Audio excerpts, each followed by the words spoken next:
sila. Naduduwag ka ba? Yes, may anak ako, may pamilya ako. May anak ka ba?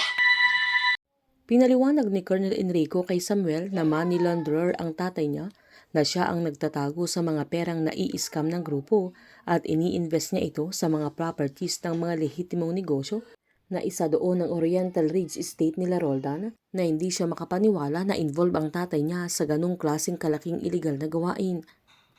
Pinaliwanag ni Enrico na walang choice ang tatay niya dahil nalulung ito sa sugal at nagkaroon ng napakalaking utang sa isang sugalan at hindi niya alam na isa sa mga may-ari doon ay si Roldan, kaya wala siyang nagawa kundi ang humingi ng pera sa grupo na ang serbisyo niya ang kapalit sa kanyang utang, at sa katagalan ay hindi siya makawala at napamahal na din siya sa pera, at dahil magaling ay di nagtagal pinagkatiwalaan na siya ni Roldan. Nagtrabaho si Agnes bilang waiter sa isang pasugalan ni Roldan, kaya kilala niya si Mike kung saan sinaad niya kay Samuel na tinubuan ng konsensya ang tatay niya at nagkaroon na ng pag-aalinlangan sa mga ginagawa nilang iligal, at matagal na niyang plano yung Yayaman Tayo investment na puso talaga niyang tumulong sa mga tao gamit ang galing niya sa investment techniques, pero sa pilitang ginamit nila Roldan sa mga scams nila, kaya maayos ang reputasyon ng tatay niya, pero sinamantala nila Roldan dahil alam nilang maraming maniniwala sa tatay niya at alam nilang madaming mag-i-invest at madaming papasok na pera mula sa mga investors, simula sa maliliit na tao hanggang sa mga pinakamayayaman at mga legitimate na businessman.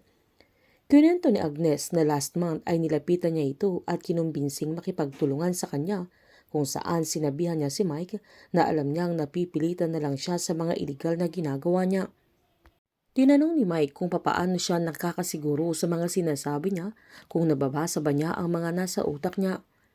Tinanong ni Agnes na kung sumabog ang lahat ng sistem nila ay makakaya ba niyang harapin si Samuel, sabay pinaalalahanan niyang ginagamit lang siya nila Roldan, na handang-handa sila Roldan na sirain ang pangalan niya at handa silang ilaglag siya, na mawawala lahat ang mga pinaghirapan niya, at habang magagalit yung mga ibang taong niloko niya ay hawak pa siya sa leeg habang magpapakasasa sila Roldan sa perang ninakaw nila sa mga investors niya, at siya ang hahabulin ng batas dahil pangalan at mukha niya ang ginamit nila sa scam.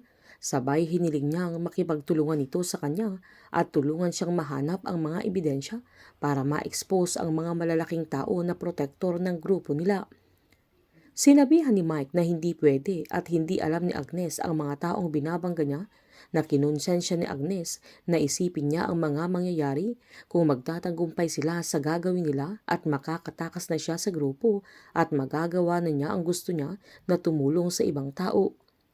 Nanindigan pa rin si Mike na hindi siya makikipagtulungan, sabay binantaan niya si Agnes na kung hindi siya titigil ay isusumbong niya ito kay Roldan.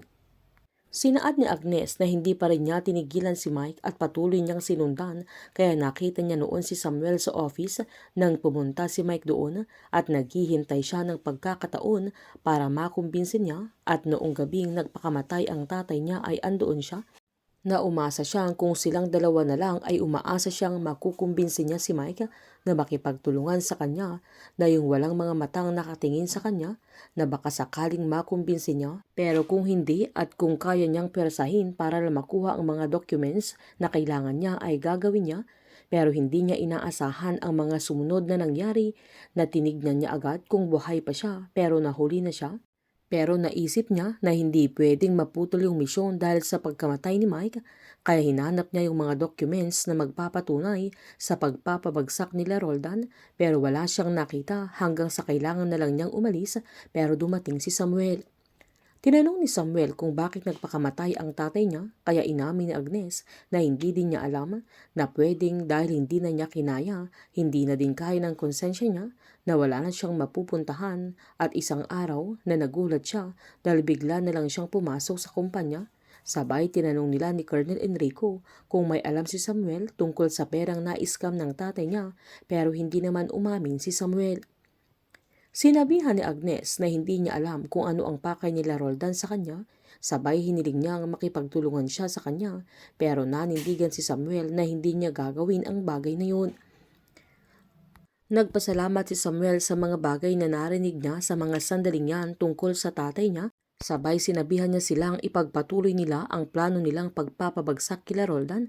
Sabay umalis na ito pero hinabol ni Agnes at pinaintindi niyang sila Roldan ang sumira sa pangalan niya kaya kailangan nilang gumawa ng paraan para mapatunayang sila ang mga mailigal na ginagawa. Pero nanindigan naman si Samuel na hindi niya gagawin yun kaya sinumbat naman ni Agnes na naduduwag pa siya.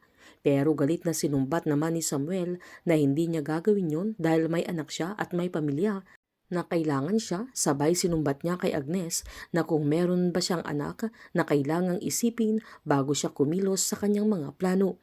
Hindi naman nakaimik si Agnes sa mga sandaling yan dahil wala silang anak ni Johnny. Sa gabing yan ay lumabas naman si Aling Lolita para uminom pero laking gulat niya nang nakabukas yung pintuan.